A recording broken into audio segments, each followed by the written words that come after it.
Isang krimen na bumulabog sa alta sosyedad. Rico was murdered on the evening of March 10, 2007. And he was murdered brutally with 4 fatal stab wounds. Isang pangalan na isinulat sa dugo. What was curious about the murder scene was the name of my brother Franco written on the wall with Rico's own blood. Dalawang buena familia na winawasak ng kasong di malutas-lutas. I know that they know that I did not commit this crime.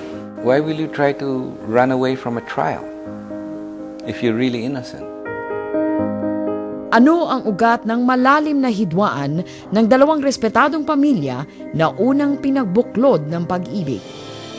Para sa panig ng nag-aakusa, We just want justice. Patay na si Rico, we can't bring him back up to life. para sa kampo ng inaakusahan, The only things I can think of is that there was hatred. at para sa isang malapit na kaibigan. Maybe that was also a resentment on the other side. Ngayong gabi, ipakikilala sa inyo ng Pro Profiles ang dalawa sa mga buena pamilya ng lipunang Pilipino at ang masugid ngunit magkasalungat na paghahanap nila ng mailap na hustisya. Did they fight about money? Never. Never. There was no reason to fight. So, Mayi, it is a family feud. I would say now it has become a family.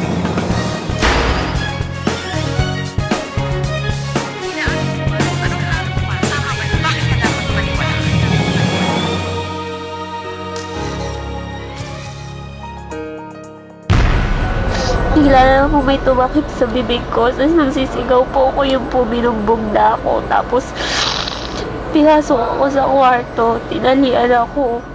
20 taong gulang, si Annalisa Pesico ang nag-iisang witness sa kaso ng pagpatay kay Rico Delgado, isa sa mga tagapagmana ni Don Paco Delgado. Magkasama sila ng gabing mangyari ang krimen sa isang unit sa building na pag-aari mismo ng biktima. Pinatay na po, hindi ko na po alam, hindi ko na po nakita kasi po dinala ako sa kwarto eh. Nakagapos na po ako, tapos dinala po ako sa may dressing room po, tinali na po yung kamay at paa ko. Hindi po sila nag-uusap eh. Tapos na hindi mo sumisigaw yung kasama mo? Hindi rin po siya sumigaw. Tapos textmate kayo? 2 buwan pa lang daw magkakilala sina Rico at Annalisa. 2 beses pa lang nila magkita ng gabing mapatay ang 51 taong gulang na negosyante. She was very badly beaten up. Her eye was almost closed, one of her eyes. And she had a slight concussion from the beatings. According to her, when they walked inside the apartment, they were immediately attacked. They were already inside the apartment when they walked in. They knew how to get in. Sabi ni Mayi, kinulpi, itinali at dinala si Annalisa sa ibang kwarto ng 2 lalaking umatake sa kanyang kapatid. A few hours after they had tied her and she was able to get out of the apartment and run to the closest police station. She alerted the police and the police came around 4 a.m. the following morning and discovered my brother's dead body on the floor, lying in a pool of blood. The name Franco was written on the wall. Sa investigasyon ng pulis, dugo raw ni Rico ang ginamit na tinta sa pagsulat ng pangalang Franco. That ruled out the Akyat Bahay theory. Because if it was just a pure robbery, Akyat Bahay, how come the name Franco would be written there?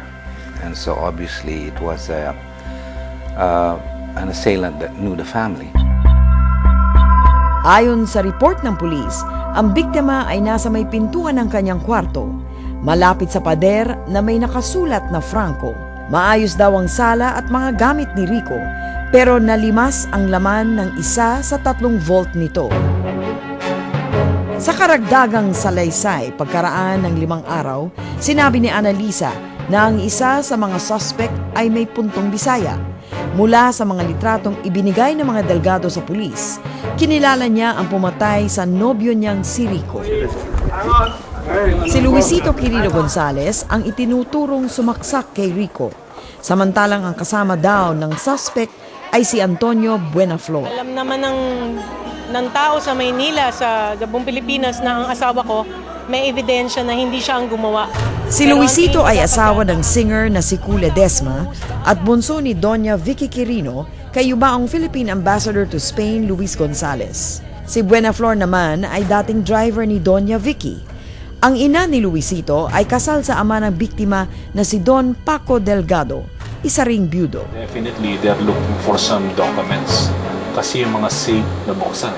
Sa pagkakakaladkad sa pangalan ni Luisito, away sa kayamanan ng dalawang pamilya ang nakikitang motibo ng pulis sa krimen.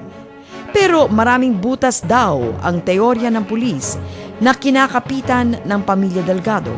Isa na dito ang pagkakakonfine ni Luisito sa basement ng Makati Medical Center noong gabing mangyari ang krimen. I've been framed up, By whom? I guess by the Delgado family. For what reason? I'd have to say great hatred for my mom and probably a cover-up for their brother. My dad was very, very kind to the family. He supported Luisito with a monthly stipend.